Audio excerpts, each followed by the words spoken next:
Okay, thanks. Thanks, Tyler. That was great. Yeah, I'm happy to be here.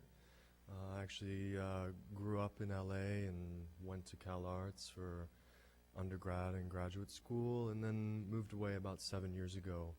I went to Europe, where I've been ever since, and I'm just back here for a few weeks to visit and do some projects. So it's nice to kind of hang out and come along and have the chance to sort of show some current work and talk about some things. So anyways, of course, I have no idea what you're interested in. So at any point, of course, feel free to just intercept me and introduce some other issue that's pertinent to you, or that's something that strikes you that we can discuss further. I'm, of course, extremely open to that. But essentially what I thought I would do today, this evening, is present some projects and talk through them and some related ideas. And I guess in a way to specifically get at some things to do with sound, since sound tends to be a lot of what preoccupies my thinking and my working. So sound, of course, is a kind of central issue for me, and a kind of medium, as well as a sort of theoretical lens through which to consider certain things. So I'll certainly be talking a lot about sound. But maybe I could say a little something at first. I mean, what led me to kind of engage with this medium of sound. I guess in a way, growing up in LA, I was essentially led to get involved with music at an early age. Probably one of the sort of typical stories of youth is the possibility to embrace music as a form of identity making, and as a form of rebellion against everything around you. So music, and specifically playing drums, became this kind of route for me. So I started sort of this adventure playing music and kind of a sort of experimental rock music with some friends of mine. And I guess in a way through kind of engaging with the instrument of drums and through working with a band as a kind of, not only as a musical machine, but also as a kind of social unit. All of this kind of led me to, maybe in a sense, to what I'm doing today, or at least I feel is somehow kind of back there, still lurking. But along this way, kind of working with music and playing in a band, at some point I had also started to think about art making, and started to consider the idea of being an artist, even though, of course, at that time I had no idea really what that was all about. But somehow it entered my thoughts and started to explore this. And I guess at a certain point I ended up in art school. Now I remember distinctly this kind of relationship, which somehow I kind of feel is still a curious and interesting one. One is that on the one hand I'm sort of playing drums, being in a band, engaging with music, and this whole sort of culture of rock music, and playing in clubs and touring and making records. And at the same time starting to engage with this sort of artistic environment and the artistic context, and all of those distinct discourses that come with each kind of forum. And I guess through that I began to appreciate the differences and also the opportunity to begin to kind of intersect the two. And I can remember a specific incident that maybe highlights this a bit. When I was in graduate school, and I was one particular day with the band down in the studio, and we were making some recordings for a new record, and there was this moment where we're sitting there listening back to what we had just recorded, and this kind of overwhelming kind of glee and euphoria came over us at the recognizing the kind of how pleased we were with how it was sounding. And of course, I guess anyone who's been in a band or plays music recognizes this kind of maybe intuitive reaction to the sounds that you are producing and have produced. And suddenly all of us kind of in a way recognize this feeling, this sensation, and essentially kind of stood up and jumped up and was just like smiling and like, kind of almost on the border of laughter. And all we could say, my friend looked at us and he just said, "Yeah, that's fucking rad." And in a way, I guess this is on one level all that needs to be said on a certain level about that kind of musical production and about that kind of fulfillment or satisfaction around the kind of musical unit and the production of that as a force. And that maybe in a way is the kind of extent of the discourse on some level, or the extent of the use of language to get at the power of that production. And in a way there was really, there wasn't a feeling that there was a kind of lack of articulation or expression, but really in a way recognizing the kind of expression already inherent in the musical gesture. But after that incident, I went up to CalArts for an evening class. We had a crit class in the evening where a student was presenting their work. And of course, this was a 3-hour session where a single object was then scrutinized and discussed. And the kind of production of that discourse and the use of that language to discuss another kind of creative gesture. To me, sitting there in the class, I was immediately struck by this kind of dichotomy and this kind of difference. And in a way, I wasn't necessarily unhappy with those differences, and I wasn't necessarily frustrated by either of them, but actually really began to appreciate both sides and really began to appreciate how, in a sense, they're equally somehow participant in a kind of cultural production. So on one hand, this kind of embodied immediacy, this kind of intuitive connection related to, in this case, something sonic, as well as on the other side, positioning that production inside a kind of discourse that can be analyzed, examined, discussed, and really maybe carefully considered. And so somehow I feel like maybe this kind of relationship that I was sort of living through fed into maybe how I think about making art and how I think about the idea of relating to an audience or positioning the work in relationship to a context. That on one hand, a context that often is public and that maybe often participates in a certain level of discourse, but at the same time often is speaking on a whole different level to a whole different kind of audience. So this ability to maybe go back and forth or to oscillate between different levels of language or different levels of consideration, and also a kind of variety of spaces and contexts, I think for me is a really fruitful and important kind of project.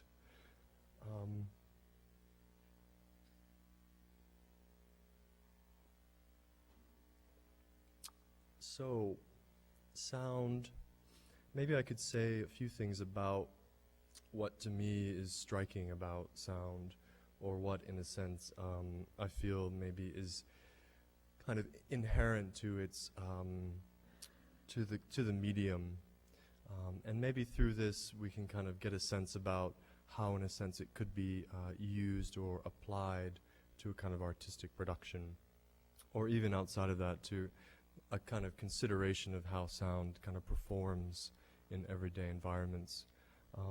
So maybe I could say 3 things about sound, just to kind of give us a little bit more kind of material to the word. So maybe one thing I could say is to just highlight how sound operates as a kind of spatial, acoustical material.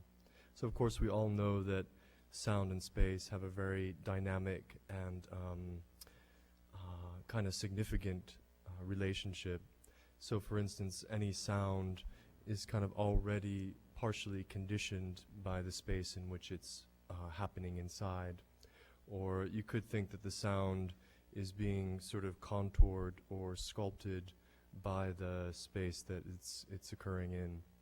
So immediately there's a way in which the sound and the space are sort of integrated into a single phenomenon. So we can easily think of like something like my voice here in this room. Of course, it's being channeled through this amplification system, so that changes things a bit. But essentially, we can always sort of imagine that my voice inside this room sounds a particular way given the kind of material properties of the room. And that in a way, that sound, my voice inside this room in a way, is not necessarily a single phenomenon. So it's maybe a little easier like that. But I'll stick to this since I guess we're streaming here. But if my voice somehow starts here and travels across the room, we can easily begin to sort of imagine that along its journey from here to there, a lot of sort of changes occur. So if a sound is conditioned by a given space, then of course what we begin to realize is that it's not necessarily a space defined by these walls and these kind of planes, but actually the sound, by the time it reaches the ear here or the ear way back there, it's already gone through a kind of dissipation and a kind of modulation traveling that distance. So we could kind of begin to imagine that there's actually many voices between here and there, and that voice is being sculpted depending on where it is inside this room. So whether it's sort of over here by the wall or in the center of the room or eventually reaching as far as it can go, that journey in a way is also a kind of sonic spatial event. So if we sort of follow that a little bit, we can then sort of speculate or imagine that it leads us to a very different perception about this as a room. So whereas maybe visually we look at it and say, yeah, this is a single room, I can see it, these walls are here, it has a kind of shape, it has a kind of identity. But maybe if we kind of listen instead of looking, then we can maybe imagine that actually there's sort of many rooms inside this room, depending on where you are and according to how the sound is sort of traveling through that room. So one room might be here between Tyler and I, another room might be between me and the middle of the room, another room is sort of way back there, and somehow through these kind of modulations, this kind of multiplication of space and definition, the sound itself is kind of giving a sort of a kind of sculpted effect to this kind of idea of the single room, something like that. And maybe if we can kind of continue that journey a little bit from the kind of acoustics and sound as a kind of material phenomenon, we could also maybe imagine that there's also a kind of social situation at play here. So, for instance, the presence of bodies, of course, participates in that kind of material acoustical situation. So we could imagine that the voice would sound very different if the room was empty or in comparison to if the room was full. And this, of course, always is apparent if you ever kind of do any kind of musical work and you play in clubs or whatever. You always get there at sort of late afternoon to sound check when the place is completely empty, and then inevitably at 11 o'clock at night when the place is packed, the sound engineer is always turning the volume up. Yeah, because suddenly there's all these bodies in the room absorbing the sound, completely changing the environment, and they're sort of like having to kind of make a quick adjustment. So this kind of introduction or this interference produced by us in the room, maybe we can think about it as a kind of social architecture that kind of contributes to the purely acoustical, physical phenomenon. So we could also kind of imagine that in this particular social architecture, this kind of situation of a lecture or kind of formal presentation, you all sort of here looking at me in the dark, that this in a sense affects how my voice sounds. Yeah.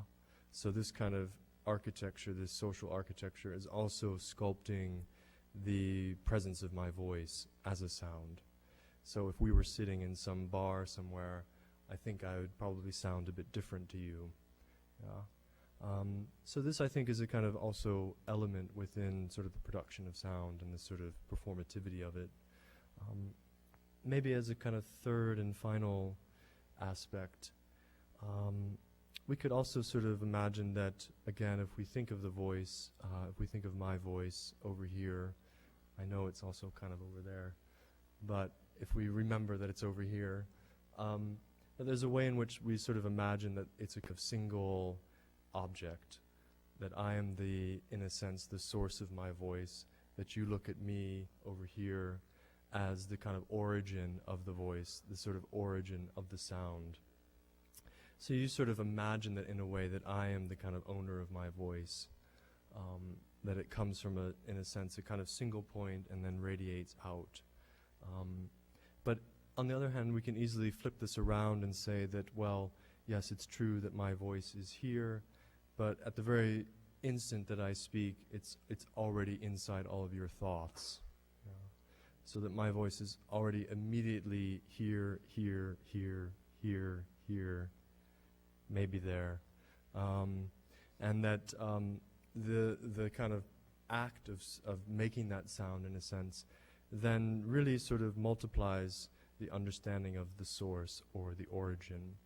And it may kind of lead me to, at least psychologically, begin to recognize that I am not the owner of my voice. That my voice is also, of course, yours. So this kind of maybe dynamic, this sort of sound production dynamic, I think begins to sort of hint at some of the kind of spatial, social, psychological levels at which sound is kind of producing or maybe revealing. And that in a sense maybe we sort of don't necessarily consider or think about on our day-to-day activities, but there's a sense, I think, in which we're sort of subconsciously very aware of these things. And maybe in a way the sort of project of sound art is to maybe highlight or focus on those sort of subconscious elements and raise them up to a level of consideration, and to talk about things like sound, environments, bodies, spaces, cultural productions, and how sound maybe is kind of always interweaving and revealing and sort of contouring these things. So that's been, in a sense, my sort of interest, and leads me to kind of work with sound regularly. But also I feel that sound, while working with it, I'm also very much working with other things, or I'm very much interested in how sound is never a autonomous medium. So that sound is always contaminant, it's always interfering, it's always rubbing against other things. So maybe I could start a little bit with some initial work that I was doing, where maybe in a way the question for me was, well, what do I do with sound? I mean, before that I was a painter, a sculptor, working very much kind of visual materials, and also, of course, doing the music. But suddenly sound as a kind of thing, as a material, as an object, I guess in a way I was sort of wondering, well, what can I do with this?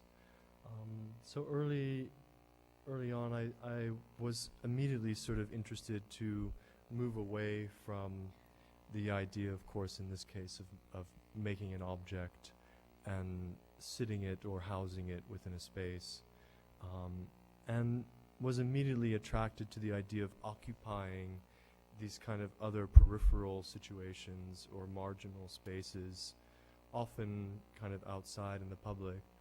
But in this case, I was invited to somehow contribute to a film festival that was taking place over a weekend in Amsterdam.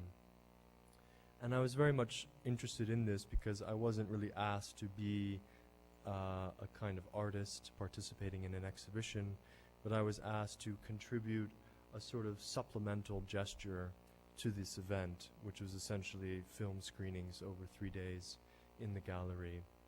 And so I immediately was thinking, well, there's going to be a lot of people hanging around, there's kind of films going on all day, and then there's kind of these other spaces where people can have a drink, hang out. So I was immediately attracted to those spaces, these kind of social, marginal, leftover spaces. And so I built these benches. There's 4 of them just put around in different places. And so they function very much, of course, as benches for people to sit. But on the left side, there's a speaker attached. And the speaker is essentially connected to two microphones that are placed just outside on the street. And they're just on, so they're just amplifying whatever sounds are happening outside the gallery. And these sounds come in and they play on these speakers. So you sit there, you have your beer, and there's these sounds kind of trickling away here.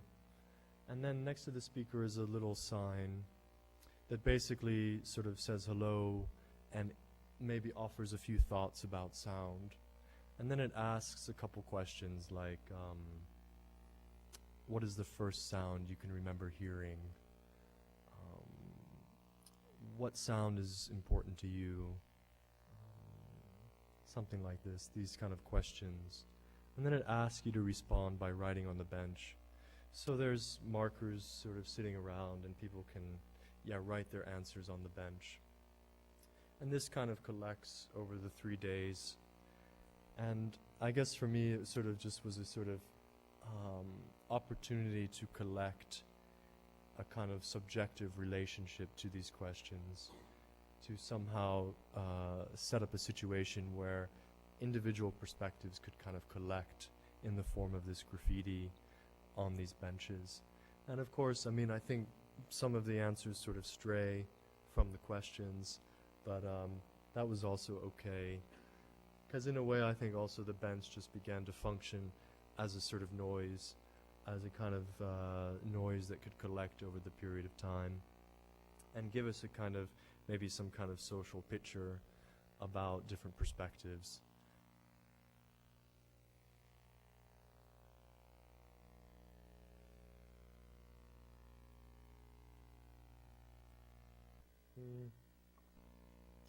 And this also for me inadvertently kind of revealed something about language. And I think I was really struck too by this relationship between sound and language. So if you're asked to somehow describe something about sound in language, like if I ask you,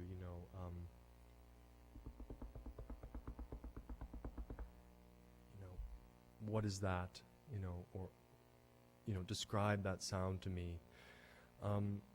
There's a way in which there's a kind of immediate tension or insufficiency or kind of frustration around trying to speak, trying to find the words, trying to articulate in language something about the phenomenon of sound. So this relationship to that was really interesting, and so in this work I also had these benches. There was no speakers, but just the questions, and again people were asked to write on the bench.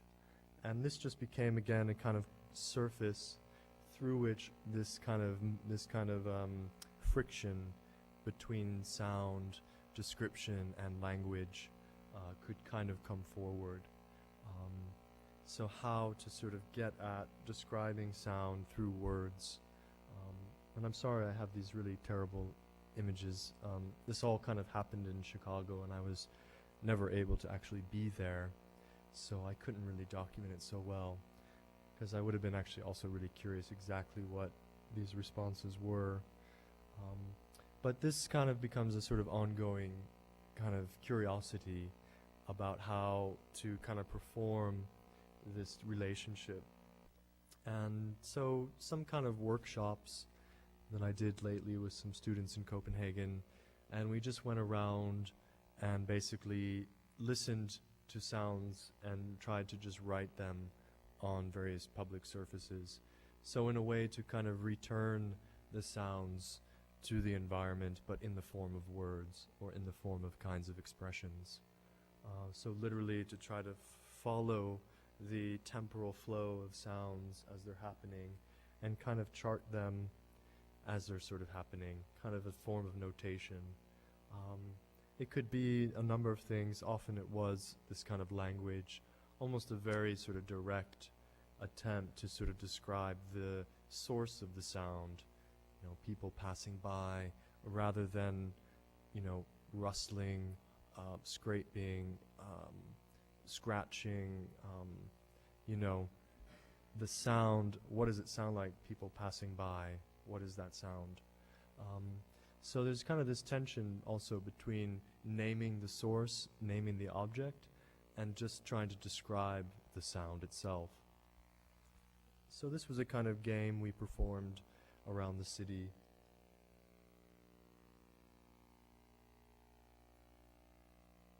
And I think for me this is always a sort of very quick and immediate way to sort of introduce the phenomenon of sound and also the act of listening as a kind of gesture and as a kind of creative practice. So the idea that listening is also a kind of almost a kind of form of practice.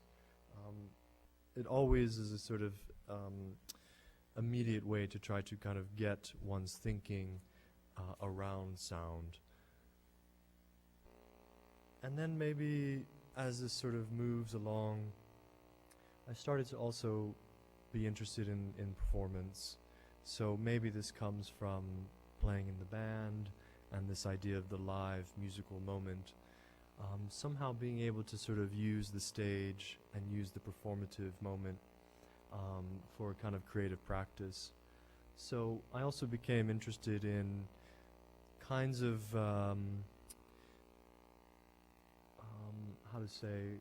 kinds of maybe sort of works that were sort of preceding my practice and that maybe were seminal pieces of sound making that stand out in history. So the work of Alvin Lucier, an American composer, is certainly someone who kind of figures in the development of sound art or sound practices. So I was always immediately interested in his work.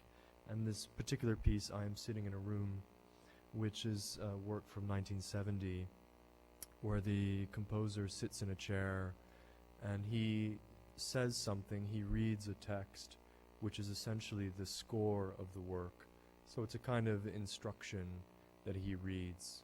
You know, he says, I am sitting in a room different from the one you are in now.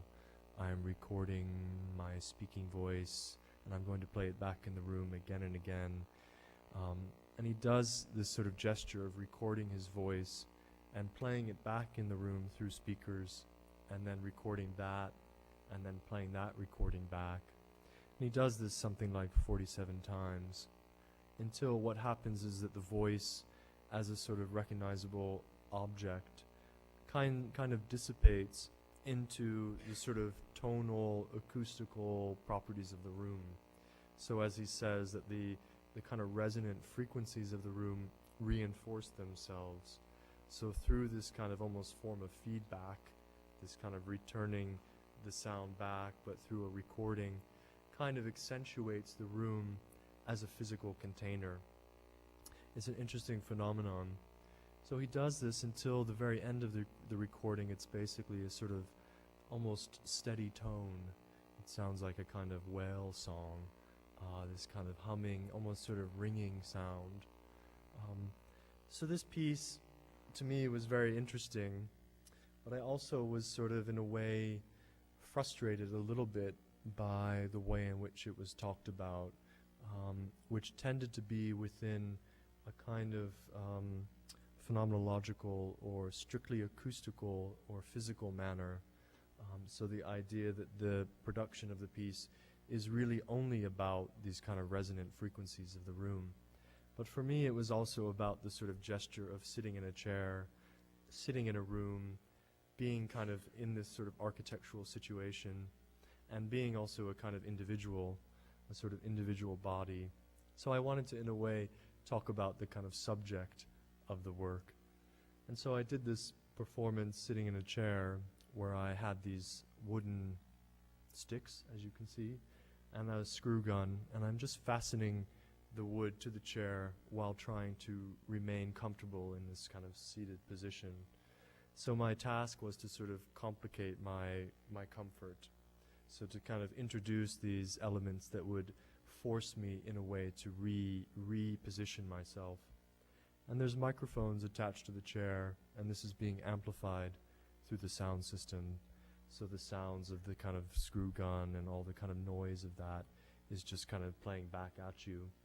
And at the same time, there's these two video cameras So I'm sort of doing a similar recording process where I record videotape for 5 minutes and then I project that back while I record that for 5 minutes and then play that back.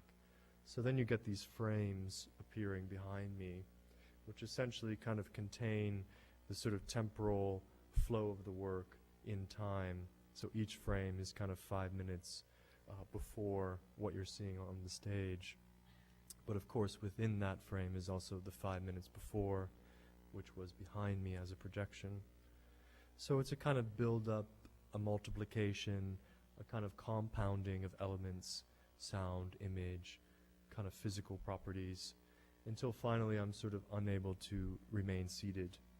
So that this sort of gesture in a way is a form of complication, a kind of endless compounding that doesn't result as kind of Alvin's work does with this sort of harmonic sort of flow of kind of tonal plenitude, but actually ends up as a kind of noise production, something that is kind of unsettled or multiplied and remains kind of continually unfixed. So I was sort of playing a bit with that idea of kind of sound as a sort of harmonic, as a kind of property that produces a kind of, a kind of commingling, a kind of very positive commingling. Instead, I wanted to maybe, maybe I continue to do, sort of maybe engage more with how sound is always exceeds our expectations, or maybe can be a kind of, a kind of contaminant. So I started to maybe get involved with these ideas,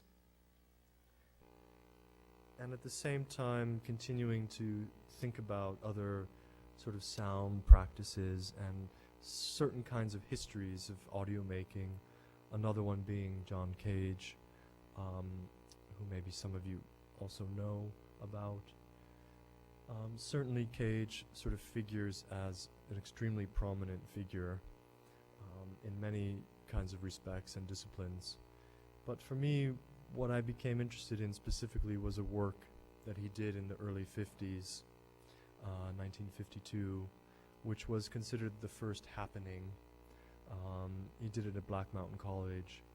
And the idea of the work essentially was to create, you might say, a kind of multimedia spectacle in very sort of early lo-fi terms. So the whole thing was essentially a work that contained many kinds of gestures or actions, one being Merce Cunningham sort of dancing around the place. Another was Robert Rauschenberg paintings suspended from the ceiling. Another was Charles Olson, the poet, standing on a ladder and reading poetry. And David Tudor and John Cage sort of making noise from these kind of electronic boxes. And the idea essentially was that there was kind of a kind of multiplication of output, a kind of excess of stimuli, everything happening at once. But what was really curious to me was how Cage became very conscious of our relationship to the work. So he essentially set up the chairs in a fashion that there was maybe 4 perspectives onto the piece. So the piece in a way happened in the center, and then there was these 4 sort of sections all facing in different ways into the center. So the idea being that part of that multiplying, part of that sort of everything goes, is also to try to individualize our relationship to the work, to also say that we are also participants and that my experience of the work is unique in comparison to yours.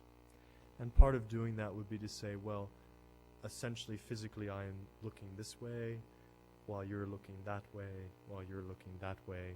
So there will also be things that I don't see behind me, or that I hear differently according to being in that place, in that unique spot.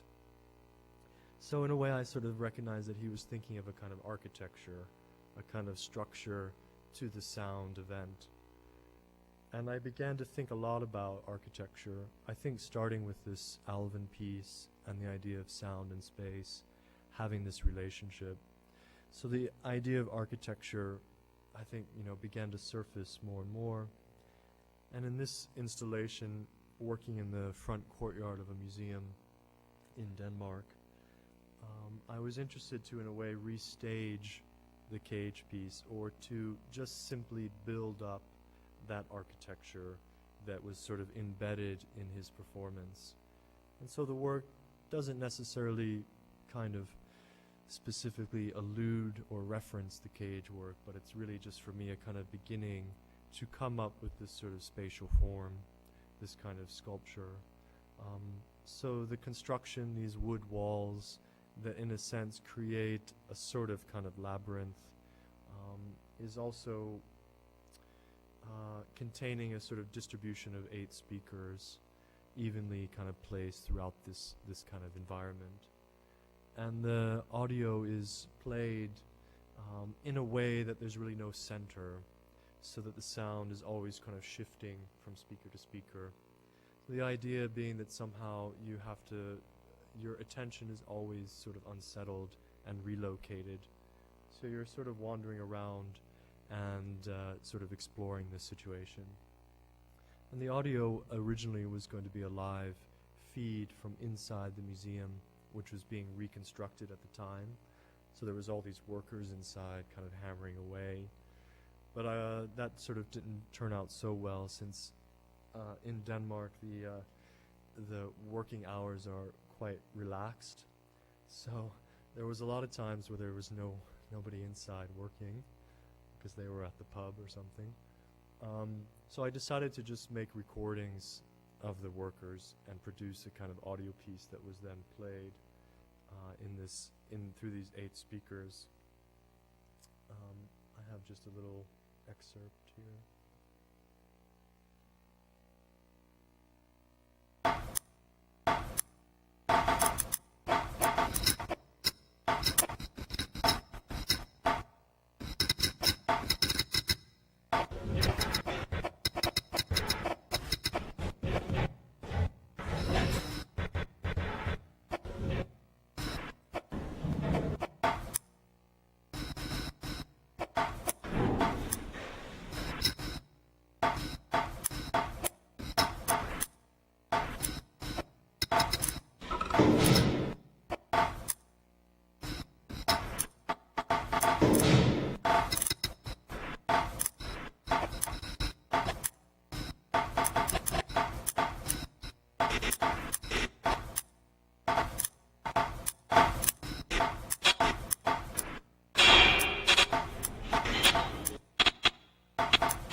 Goes on. Yeah.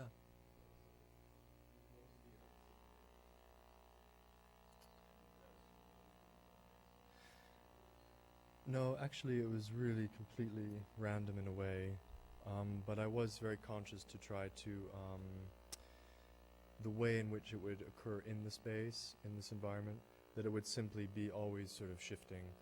So it was more about its location, the rhythm.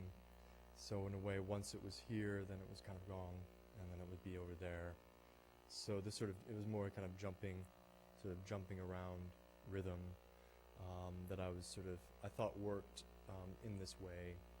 But beyond that, there was no sort of preconceived score or structure to how the sounds were played. Okay. Didn't like that. Okay.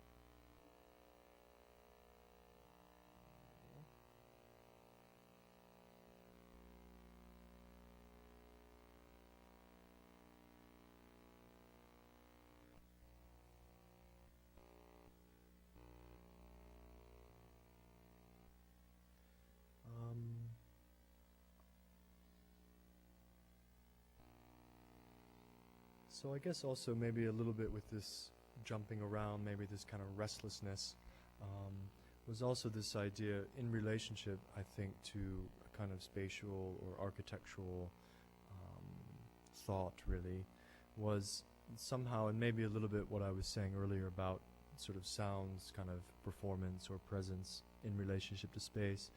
I always sort of began to sort of recognize the way in which sound, maybe as a temporal and spatial phenomenon, was always in this sense providing a kind of multiplication of perspectives, so that in a sense, maybe like this idea of the attention to the sound happening, that in a way there's always a moment at which there's a kind of element of distraction, or there's a kind of way in which sound is also kind of interfered with, or that it's always sort of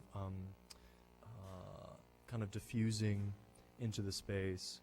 And this kind of way in which maybe this kind of opens up another kind of viewpoint or another appreciation of things like architecture or kind of cultural forms.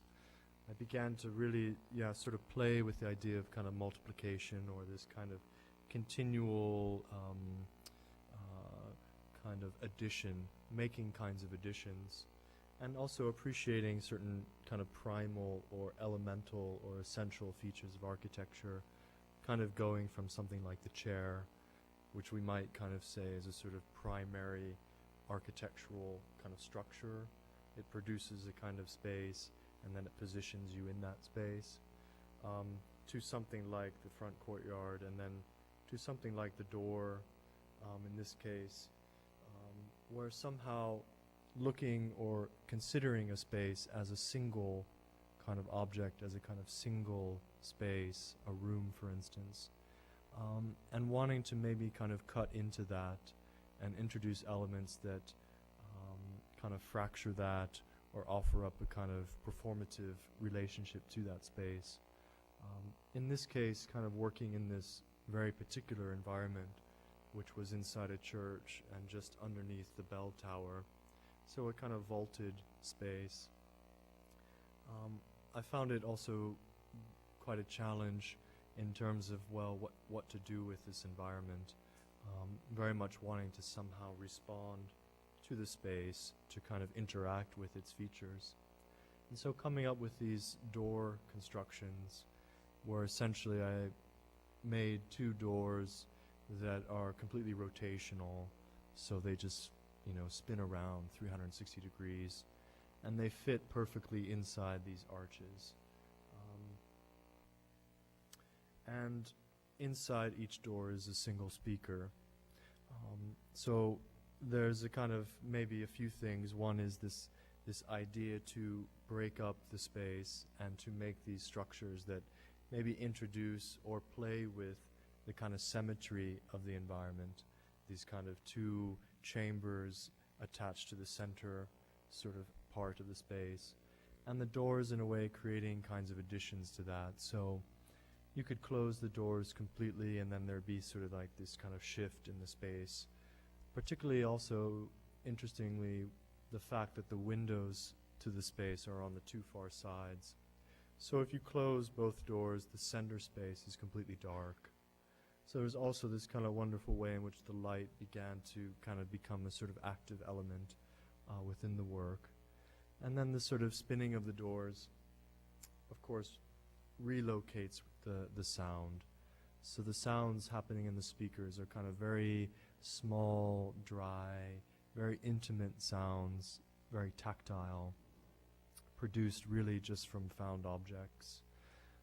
So something that was really kind of inviting to the ear, and that would sort of very much lead you towards the speaker. And this kind of spinning of the door, relocating the sound, became in a way a very simple and very small kind of performative gesture that I think also really shifted your sense of the space as this kind of very hard and very difficult kind of environment. So sort of playing with this as a kind of primary interactive element that was very much based on something very architectural. I don't have those sounds, but I think that's okay.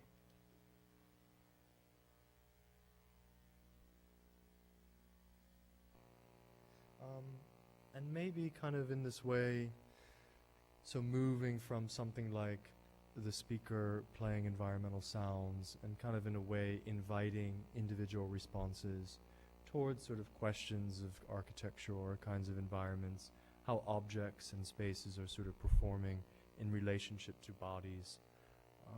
I guess at a certain point the question about social environments became sort of more important. So maybe I could sort of tell a little story about this photo here. This is maybe a kind of, a kind of adventure story. So it's really just an ordinary day, though, in Copenhagen, walking through the center square of the city. And I guess at a certain moment in my sort of trajectory, becoming conscious of and aware of this group of people. And I sort of paused and was struck by them and decided to take their photo. So of course, as you can see, they were very pleased with that, and were perfectly happy to be photographed. But I guess in a way I sort of was looking at them and appreciating their presence and began to sort of wonder about them. And I guess what I began to really appreciate was I felt very much that they were functioning as a kind of band. So I sort of imagined, kind of like bands, they're on a particular kind of voyage. So they're really sort of self-defined, and they use their time according to this kind of mission. And in this particular instance, kind of occupying this ordinary day, this afternoon, and really in a sense kind of dropping out. So they're hanging out on the bench, having a beer, and sort of celebrating this kind of dropping out. And I think the kind of occupation of this public bench in the center of the city, in the public square, is also an element of them kind of staging their performance. So I think on one hand they're sort of outside and sort of dropping out, and at the same time they want to sort of present themselves and sort of make a kind of occupation of this public environment. And I was kind of, appreciating all of this, and then on a certain moment really also recognizing how their performance was very much connected to this ghetto blaster down here, this little boombox, which interestingly enough is pointed away from them. So it's their music, but it's also their performance. So they're very much kind of, they're very much conscious of the audience. So I was kind of very much interested in this sort of gesture that they were sort of performing. And at a certain point, of course, I just kind of carried on and walked along. But I'm sort of walking along across the square, and I feel like I'm still sort of carrying their performance with me. And I began to just sort of continue to listen to the music that was coming off their ghetto blaster. And I thought to myself, okay, I wonder how far this goes. And so I basically went as far as this until the point at which the sound kind of disappeared, and I just turned and took a photo back. So they're sort of positioned near the kind of turning the colored leaves in the tree back there in the kind of center right. So I suddenly began to really appreciate that their kind of performance, their presence, really in a sense kind of occupied this space. Not necessarily where they're sitting, but between that point and here. So that the space between the ear and the sound source becomes this kind of very dynamic territory. That their sort of performance in a way is defining or kind of beginning to occupy. Also in a very subliminal way. So somehow this kind of territorial relationship, maybe in a way between the sound source and the ear, also as a kind of form of overhearing. So their music in a way is not necessarily what I wanted to hear, but it was there in my environment as something, as part of the background. And somehow this relationship between kind of the sound around us as some kind of form of background became in a way the basis for this kind of work, which, as Tyler mentioned earlier, has kind of turned into some form of radio library. So for an event in Geneva, a music festival, I was sort of interested not really to take center stage, but to just try to introduce some elements into the situation. So it started off by this interest in the background, in the overheard music, but it turned into somehow also an interest in radio and memory. So I started off by asking people to send me their memories, and they're kinds of memories that are connected to specific songs, but not only the song, but somehow the event itself. So these memories that, in a way, for instance, something happens to us, some kind of significant or memorable incident, but somehow it happens at the very same moment that there's some kind of song or music happening in that environment. So some kind of background music. And at that moment, somehow, the memory, the event, and that song become stitched together. Yeah. So maybe we have these memories that we carry around, and also anytime we then hear the song, we kind of hear the memory again. We kind of remember the event through the song. So I received about 120 of these memories from different people, and I sort of collected them and turned it into a kind of library, a kind of collection, where I then also found a copy of each of the songs connected to these memories. And this became, this kind of collection. So initially presenting it by making these wooden boxes. Inside of each box is a ghetto blaster, just playing a CD on kind of loop mode. So I distributed the memories, about 10 songs to each box, and the idea being that these boxes are on wheels and they can just be pushed around through this building during the week-long festival. So they kind of get pushed around and the music is playing inside them. And I sort of really appreciated this sense that in a way they could also function as background, that the songs in a way connected to specific memories in this case could also just become our background.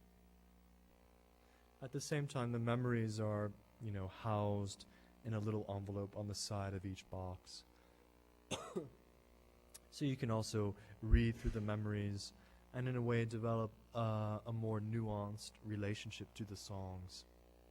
Once you begin to understand that each song is connected to an individual and a kind of individual story, the relationship to that song really begins to change. And I have found that even for myself, collecting these memories and all these songs, that I will hear these songs today and I will also think of the people and their particular memories. So somehow the way in which the music can also carry this very sort of emotive and kind of psychological material inside it, I think is also somehow part of maybe what we appreciate about music. I'll just play this little...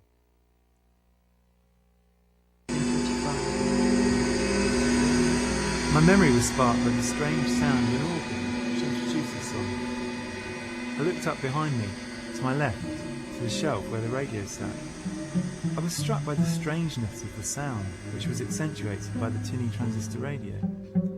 It crystallised the memory. I was lying on my back on the living room floor. My mother was in the kitchen directly behind me. The coal fire was burning a few feet to my left. I remember the cold grey light which came through the window. I think I even remember the colour of the radio, ivory-coloured leather, though I can't be sure if I'm imagining it. The other details are correct.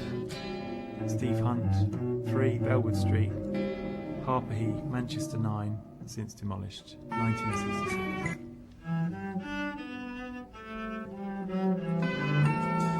It was the summer of 1981, and I was doing an office supply warehouse job on West 80th. My workmate. That was just I've done a couple radio broadcasts using the radio memories as a kind of material. So that was just kind of one little excerpt from that.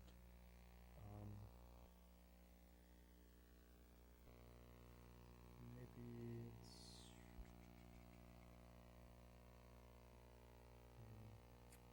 Want to hear about kids? Yeah, kids are always good.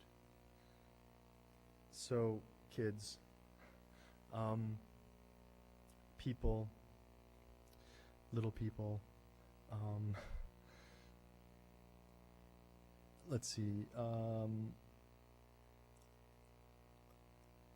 so there's all this sort of maybe focus and attention, of course, for a while now on the issue of interactivity, and being kind of invited to participate in a exhibition focusing on interactivity, I was immediately sort of curious to try to maybe articulate that theme in kind of different ways. So one was initially deciding to work with kids, and also to consider the idea of the musical instrument as a kind of primary form of interaction.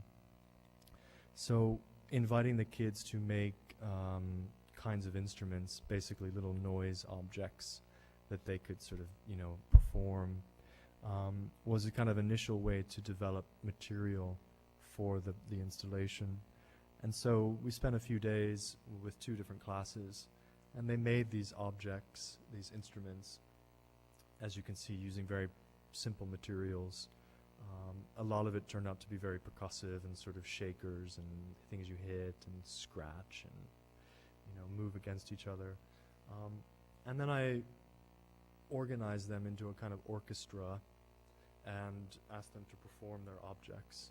So I was kind of conducting them and really asking them to really care for their instruments, and to in this case really imagine them as voices. And they also were asked to decorate them and give each of them a name. So they named their instrument. And then these recordings that I made of the kids kind of playing functioned as the primary sound material that I used then in the installation. But initially, part of the installation is to put the instruments on display. So they're kind of presented as these artifacts or as these kinds of cultural forms. So you can also see the source of the sounds that you're hearing in the installation and kind of appreciate that relationship. And then kind of building more boxes on wheels. But in this case, inside are wireless speakers. So 1 speaker to each box. And this is connected to a computer and a sound system in the other room. And these kind of additions of these little kind of fins or these little tails were also to try to also work with this webcam motion tracking system. So again, the idea basically is it's a sort of live interactive piece that you move the boxes around, and this essentially is being tracked visually, and then it changes the sound that is being heard in the speaker in each box. So you move the box and the sound changes. So the idea was to sort of in a way maybe overlay this sort of initial workshop with the kids, their making of instruments, their sound making, onto the idea of the installation as an instrument that we then kind of push around and perform. But we're also kind of performing the sounds of these first instruments, these kind of kids' instruments. So try to, in a way, create this sort of layers of notions of interaction and kinds of layers of our relationship to the idea of kind of sensitive systems as kinds of instruments, and to try to somehow conflate the two and produce something quite playful. This is a really bad short little video.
it was quite a, as you can see, we didn't have so much room.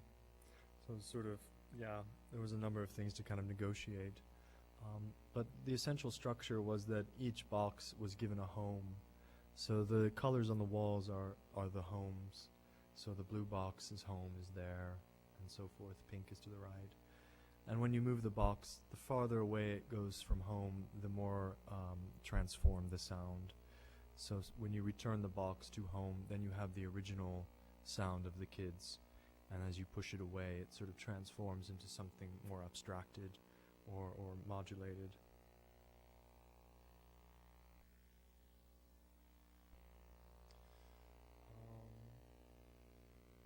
Jukeboxes? Yeah, jukebox. Yeah, jukebox. Maybe. Yeah.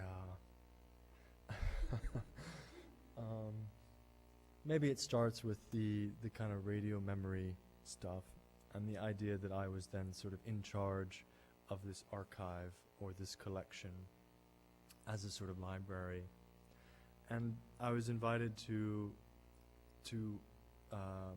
make a work for a library in Paris. And the library actually has an amazing music library. So it's, of course, a library of books and texts. And in addition, they have this music library. So somehow it seemed like a really wonderful situation. And when I went to the library and the music library, I was immediately struck by the fact that the librarians themselves would play music in the space throughout the entire day, and they were basically kind of DJing the space every day. And really, in a way, I mean, I spent some time with them, and they would really kind of argue about what to play. They'd be like, no, you played that last week. I'm sick of that one. We should, I'm not in the mood today for Miles Davis. I really want to hear this. So I really sort of felt like they were producing a kind of jukebox, that they were very much curating a kind of selection of works and playing them throughout the day. But at the same time, you had this library, which, as you can see, was very white, and the works themselves, the sort of, and maybe this is the nature on some level of libraries, is that they're of course selected by somebody and then offered to the public. Some libraries, in this case this one, offered to the public as material that they could then choose and check out. So there's a very sort of relationship on one hand between the idea of the institution providing materials for the public to access, and at the same time the librarians being very conscious and very aware of music and what they liked. So I was very sort of struck by this kind of relationship, and wanted to, in a way, just offer up some kind of opportunity for the users to have some kind of input into the jukebox. And so this started off initially just to ask people when they came in to choose their favorite CD. So we just asked, well, if you had to choose one CD in the library's collection, which one would it be that somehow for you is your most enjoyable disc or your most memorable disc? Some kind of special relationship to that. And at the same time to kind of write a story like why that is. Why is this your favorite CD? And so each CD that was then chose, we in a way altered by its kind of visual appearance. So they're all painted blue to kind of stand out from this kind of white, homogeneous space. And at the same time, the story is then presented on the front of the case. So you can still check this disc out and bring it home, but it then is supplemented by the story of this particular user's kind of relationship to that CD. So in a way, I felt like there was this sort of introduction of a kind of individualized, personalized material onto this kind of seemingly objective library, onto the kind of collection. and in a way allowed people to then take a kind of more active relationship to the discs, to the selection. And often this led to conversations with people and the librarians, you know, where they would actually say like, yeah, I really like this disc, and have you heard that other one? You know, you don't have that one here, you know, you should really get that one. So suddenly there was this sort of opening up of the library, at least on some level. And at the same time, I wanted to also maybe interact and also supplement the fact that these librarians were kind of DJing the place. And so I essentially kind of tapped into their sound system and supplemented the space with these additional 8 speakers, which are very small and then placed on these little blue squares. And they're placed around the space. You can see one in the background as well. And these, so their system has 4 speakers up in the ceiling, and then I have these kind of 8 additional little ones. And all I'm doing really is I'm just taking like an output from their system, and I'm feeding it into a computer, which is then treating the sound and then spitting that out into these small speakers. And it's really in a way only like maybe with the museum piece and the kids, it's abstracting the sound. So it's really in a way kind of punching holes into it and kind of twisting it.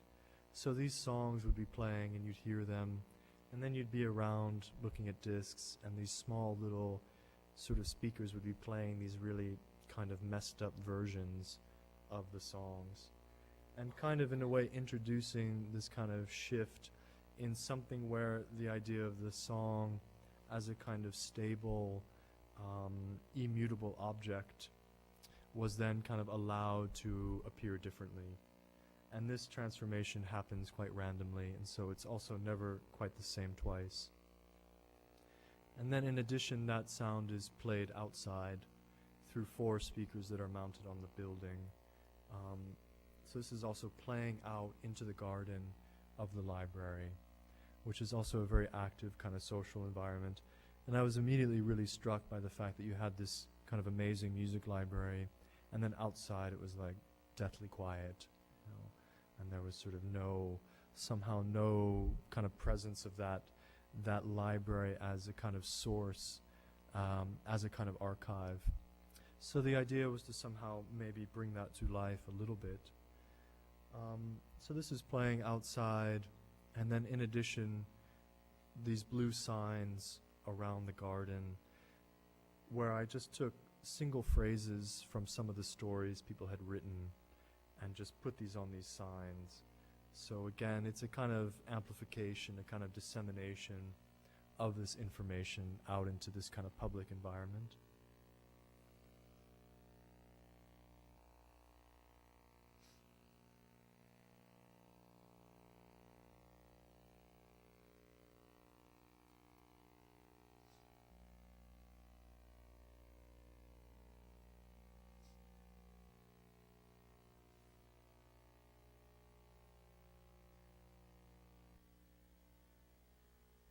Yeah. Drums? How are we for time? Shall I continue? I like drums, as you know. And in a way, the drums disappear for me. On a certain level, I stopped playing drums for a while. But at the same time, I guess, being given opportunities to sort of make performances and work in different environments, the musician and the drum kind of in a way always lingers around my opportunities. And so in this case, I decided to just focus on the drummer as a kind of noise producer, as a kind of some kind of terrorist, really. And this was taking place in Nantes in France. And the situation was that it was a kind of day where the city wanted to celebrate itself. So it offered its citizens the chance to take a walk. So it was a kind of organized city walk that went through the city to very specific points where current development is taking place. they're trying to develop certain parts of the city, and they're very sort of proud of this. So it was also a kind of promotional campaign to begin to kind of highlight this development, and for people to also have a look and see what's taking place. So we decided to sort of, in a way, interfere or to kind of intervene with this city celebration. So the idea was to use drum kits and coming up with a kind of very basic notational system. As you can see, these cards with kind of information on them, which in a way was highlighting or allocating specific elements or information to each drum. So each drum would in a way be given certain kind of coordinates, you might say. So colors, numbers, letters, things like gender, vehicles, weather, animals. And at the same time, there's people walking through the city on mobile phones. And each drummer, in a way, is speaking to someone on the phone. So there's 4 drummers placed in front of the courthouse in Nantes, which is designed by Jean Nouvel, this very ominous courthouse. And these little drummers that are overwhelmed by this space. And each drummer, again, has headphones on, and they're basically connected to someone on a mobile phone who's walking through the city and basically kind of reading the city. They're providing the drummer with information. They're basically kind of telling the drummer a score. So they would say like, red car, license plate 368A, woman riding a bike, black hair, these informations that then the drummer would find the appropriate drum. Yeah? So this drum is 1, 2, 3, this is 4, 5, 6, 7, 8, 9. So you're hearing information and then you're having to kind of find the appropriate drum. So they're kinds of puppets. Yeah? And the walkers are cruising through the city with everybody else walking on the city celebration, and yet with this very different kind of mission. They're also looking at the city, but looking at it in this kind of, through this lens. And the drummers are kind of bashing away in front of the courthouse. And here you can see the walkers kind of going by. It went on for about 2 hours. And there was, thousands of people that just went by. So yeah, it was quite good. Here you can see. I don't know if let's see. Yeah, I just have a little sound.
Yeah.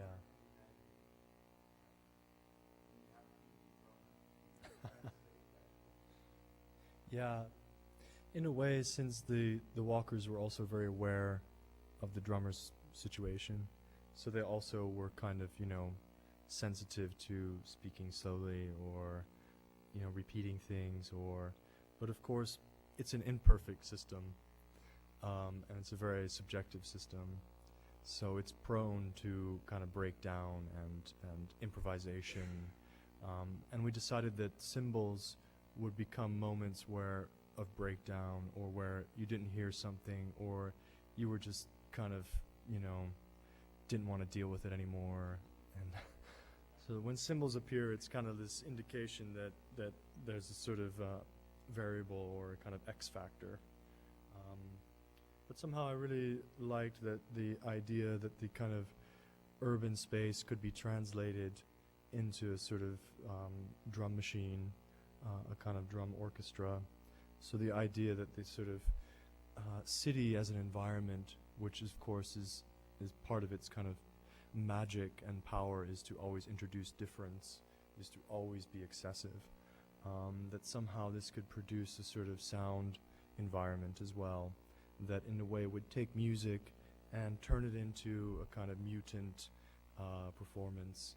So in talking with the drummers, they were reflecting on it afterwards. They were kind of very interested in sort of marveling at how the whole thing really changed or influenced or infected their relationship to being a musician, that somehow they were kind of being introduced this information that complicated or that challenged their fluidity, and somehow I felt like they were sort of breaking them apart as a kind of talented player and forcing them to kind of become something else. And so I think somehow there was sort of a lot going on that I was intrigued by.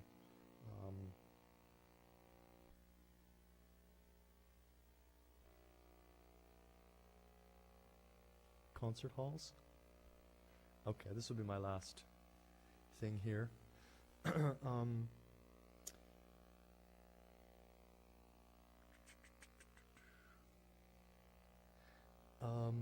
I mean, I think that what is also really valuable that's kind of coming through is this sort of appreciation, maybe this idea of breaking apart, or this idea of complicating this sort of central, integral kind of object or identity. That's somehow also the idea of the concert, the presentation of the concert, maybe harking back a little bit to the early Cage work. Really sort of trying to subvert that, or to recognize that built into this kind of situation is something that's also very disciplined, that the concert hall may be a bit like the kind of tempered tuning system, kind of gives a kind of structure to the listening experience that then eliminates all sorts of other possibilities. So this kind of situation, this kind of way in which there's a central perspective and we're kind of placed in a sound environment that tries to reproduce the instrument happening on the stage in a kind of to the utmost fidelity, trying to kind of maybe contrast that with the idea of the sort of individual perspective.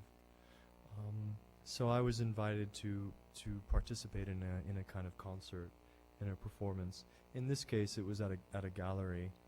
There was going to be a musician performing, and so again, rather than become another central perspective, I wanted to just in a way supplement the event and introduce another kind of element. So I became really aware of, well, the people who would be attending the concert or the performance, and I wanted to just offer them a chair to sit. And this chair would also contain its own speaker. So we're going to the thrift store and buying like 8 messed up chairs and attaching these kind of armatures, these kind of wooden additions that hold the speaker, and at the same time putting them on wheels. So there's a selection of these chairs, each of which has a kind of, individualized speaker position, and somehow trying to introduce a second performance, kind of making an addition to the main performance. So also what's happening is that essentially the sounds that the musician is using is also coming through these small speakers. but at the same time, like the other works that use a kind of motion tracking software, the sounds are being kind of modulated.